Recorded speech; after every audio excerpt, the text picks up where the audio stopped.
Hola, soy Charles Linneo, el padre de la taxonomía. ¿Sabéis qué ciencia es esta? Si queréis aprender, quedaros en este vídeo.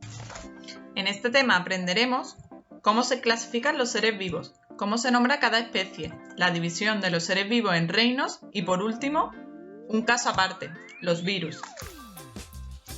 Lo primero es recordar algunos de los conceptos claves que vimos en el vídeo anterior. Todos los organismos están formados por materia orgánica, inorgánica o ambas. En los seres vivos hay una clasificación de niveles de organización desde el nivel más simple al más complejo. Las células de los seres vivos pueden ser de dos tipos, procariotas y eucariotas, y estos a su vez pueden ser animales o vegetales. Las células cumplen tres funciones vitales: la nutrición, que podía ser autótrofa o heterótrofa, la relación y la reproducción, que podía ser sexual o asexual. En caso de que no recuerdes estos conceptos, te aconsejo que veas el vídeo anterior sobre la vida en la Tierra y las células. Ahora sí, una vez que ubicamos a los seres vivos, que no inertes, imaginad por un momento cuántas formas de vida conocéis. Muchísimas, ¿verdad? Es imposible diferenciarlos si no estuviesen organizadas. Eso mismo es lo que le pasó a los científicos. Así que tenían que hacer algo para poder clasificarlos, y así es como surgió la taxonomía, que divide a los individuos en taxones, siendo un taxón una característica común entre individuos. Pero estas categorías taxonómicas tenían que ser cada vez más específicas, así que crearon un sistema de clasificación taxonómica, que es como una muñeca rusa, en el que se ubica a un individuo dentro de un grupo de especies, que son seres con características parecidas que pueden reproducirse, estos a su vez dentro de un género que pertenece a una familia, dentro de un orden que forma una clase, dentro de un filo y, por último, un reino. De este modo, en el siglo IV, los seres vivos se clasificaban en dos reinos principalmente: animales y plantas. Con la aparición del microscopio óptico en el siglo XIX, se descubrieron el mundo de los seres vivos microscópicos, viéndose en la obligación de crear un tercer reino, el protista o protoctista, como se cambió años después. En el siglo XX, con la evolución del microscopio electrónico, se dieron cuenta de que todos los organismos microscópicos no eran iguales. Había células menos complejas, las procariotas, y algunas más complejas, las eucariotas. Así que tuvieron que crear otro reino solo para los procariotas unicelulares, el reino Moneras. A finales del siglo pasado, tras evolucionar en el estudio de los hongos, su amplia variabilidad y características, decidieron separarlo de los protoctistas en un reino independiente, el reino hongos. Por tanto, actualmente los seres vivos están divididos en 5 reinos. En concreto, cada uno de los reinos tiene características distintas. Cada reino abarca a distintos seres vivos. Vamos a verlo un poco más en profundidad. Primero tenemos el reino Moneras, que abarca bacterias y algas cianofícias. Después tenemos el reino protoctistas, donde encontramos protozoos y algas. El reino hongos, donde tenemos los hongos y las levaduras.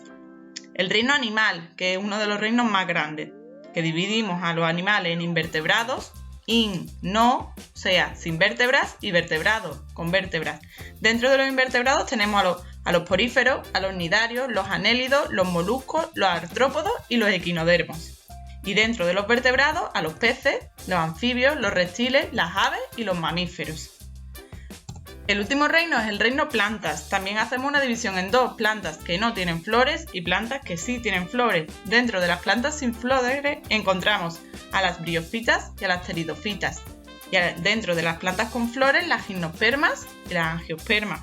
En los siguientes vídeos analizaremos cada uno de los reinos en profundidad, pero sí es importantísimo saberse este esquema para siempre estar ubicados donde nos encontramos.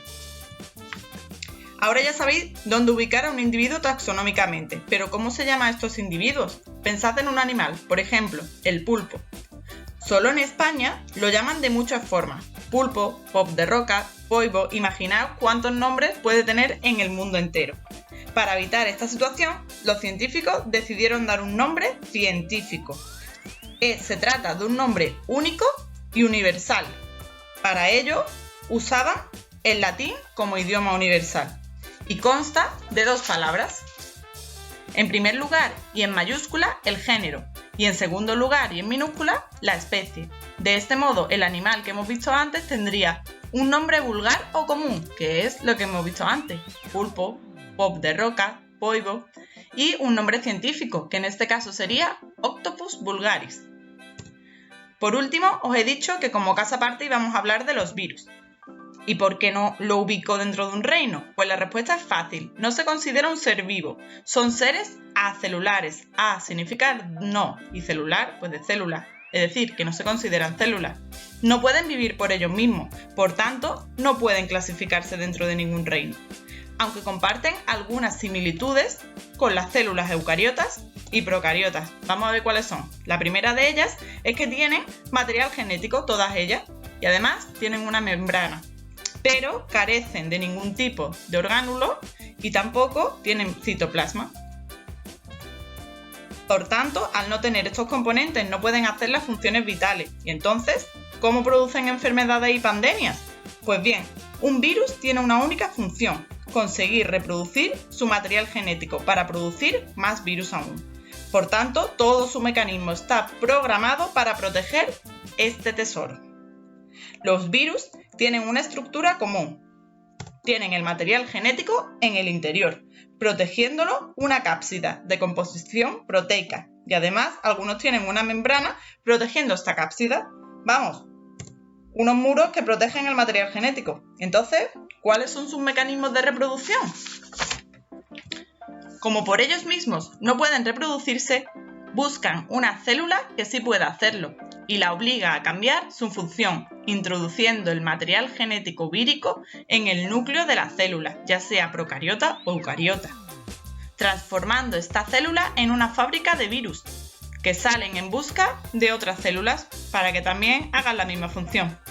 Es por ello que los seres vivos han creado un sistema de células encargadas de proteger los policías del cuerpo, las llamadas células inmunes, que detectan que algo no funciona bien y destruyen las células patógenas o víricas en este caso, que han infectado nuestro cuerpo. Una vez que el cuerpo acaba con un virus, su sistema inmune recordará la codificación de su material genético. Por tanto, si el virus vuelve a infectar al ser vivo, este tendrá los mecanismos para acabar con él de inmediato. Pero ahí está la picaresca del virus. Cuando no puede infectar a los individuos porque ya están inmunizados, modifican su material genético, haciendo que las células del sistema inmune no las reconozcan y empiece de nuevo la batalla. El efecto patógeno de los virus es muy grande, de ahí que haya una ciencia especializada en ellos, la virología. Como veis, la ciencia evoluciona constantemente y aún queda mucho por descubrir. Hasta aquí el vídeo de hoy. Nos vemos en el siguiente.